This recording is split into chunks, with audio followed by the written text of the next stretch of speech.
gods, all kinds of living entities are attracted to Kṛṣṇa, because Kṛṣṇa has all attractive qualities. Everyone is attracted to something, to some particular set of qualities. And so those qualities are coming from Kṛṣṇa.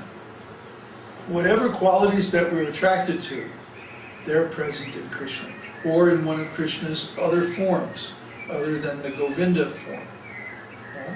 So my particular attraction, although I'm very attracted to Kṛṣṇa, is Lord Nrsimha, and in particular his childhood pastimes, which are not discussed in the scriptures.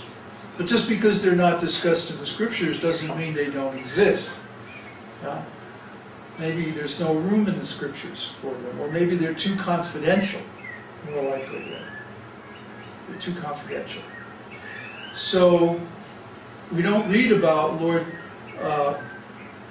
Kurma's childhood pastimes, or Lord Bor, and we don't read much about Vamana. What did he do after he visited Bali Maharaj? There's so many gaps in the stories of the different incarnations, pastimes. But that doesn't mean that they're not there. It doesn't mean they're not doing anything. It means that the most important activities are given in the scriptures as far as our present stage of spiritual development.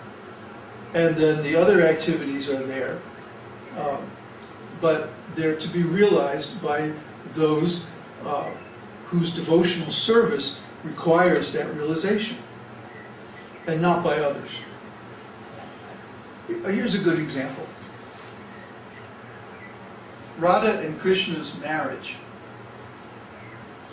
There are certain scriptures where you can read about the marriage of Radha and Kṛṣṇa. Florian is frowning at me like, Yeah, well, it's bogus, right? Yeah. And the reason it's there is that certain people were claiming that Kṛṣṇa is immoral because he's dancing with other men's wives in the forest in the middle of the night. And who knows what else they're doing. So,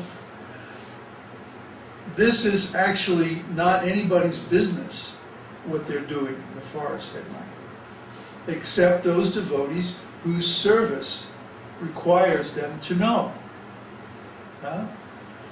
It's just like, I used to be married.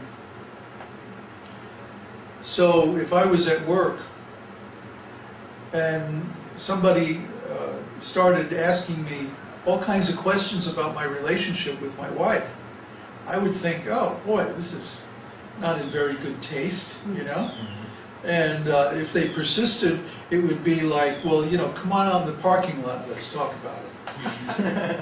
You know what I mean? Yeah, I'm from New Jersey, So, if someone who doesn't have any business starts inquiring about some intimate relationship, that's offensive. We have this concept even in material relationships.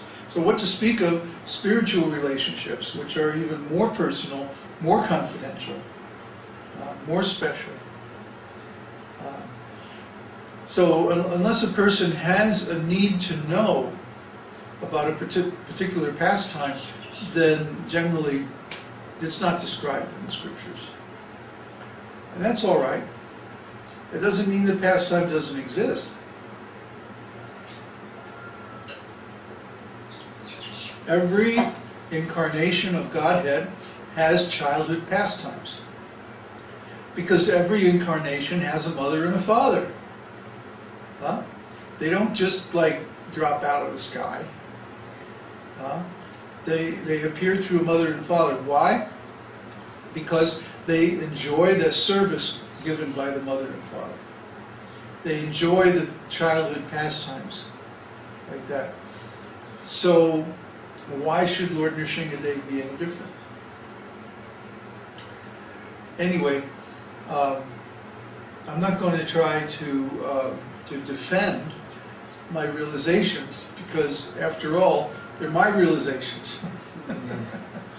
And the other thing is, if by having these realizations that aren't in the scriptures,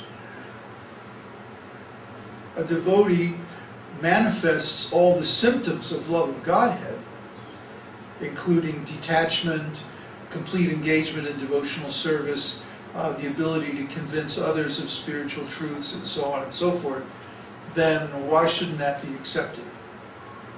Because actually my personal realization of Kṛṣṇa is nobody's business anyway. Just like I don't write to people or talk to people and say, and exactly how have you realized Kṛṣṇa? It's not polite,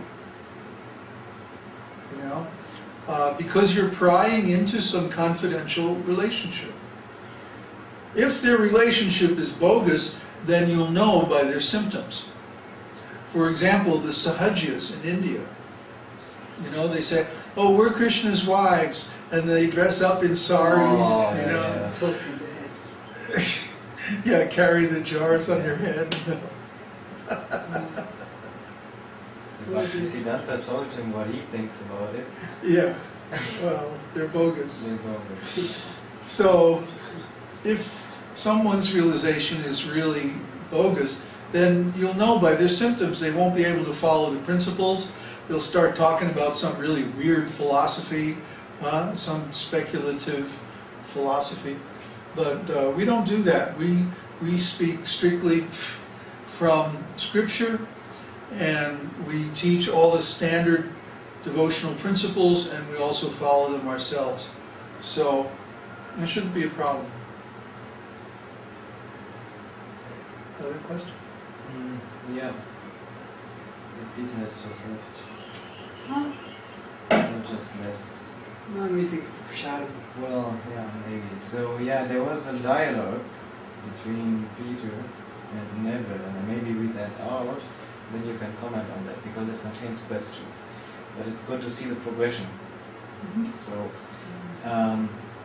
Peter asked, our soul is all-pervasive, so we should be able to project ourselves in many different places at once. So then Neville said, well, in the Bhagavad Gita verse purport about the all-pervasiveness of the soul, Prabhupada writes, the word sarvagataha, all-pervading, is significant because there is no doubt that the living entities are all over God's creation. They live on the land, in the water, in the air, within the earth, and even within fire. So then said Peter, but I thought our soul was not in our body, but far away from matter. And there was some silence, and then it continued with, or maybe it's all the Chintya Veda Veda Tattva. And then the question, then Neville said, well, another related question, there is a danger of invoking Achintya Veda Tattva to hide behind when we can't properly understand something. So where is that inconceivability applicable? That is the question of Neville as the sum total of the...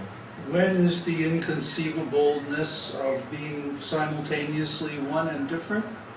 When is that applicable? No, when it is applicable to refer to that tattva, to that truth, to say, oh, we can't discuss about this because it's inconceivable anyway. Because when Peter says nothing is inconceivable if you have spiritual intelligence.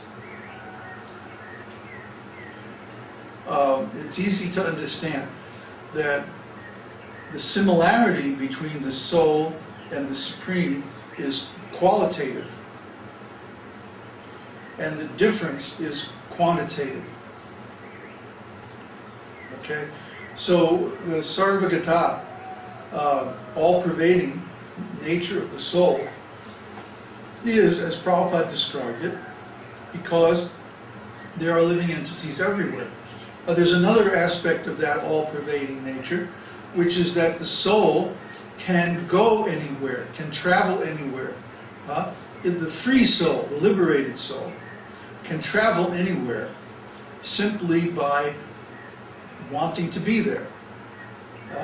And we have this ability in conditioned consciousness to a very limited extent by imagination or by recollection. We can recall being somewhere, doing something. Many people have very strong recollections of their childhood, for example, the place where they grew up, the sound of their parents' voice, especially the mother.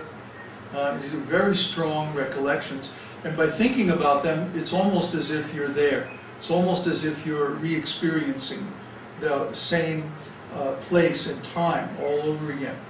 And why not? Because the soul, being transcendental, is beyond time and space, constitutionally. But, again, the difference is in quantity. It's quantitative. I may be able to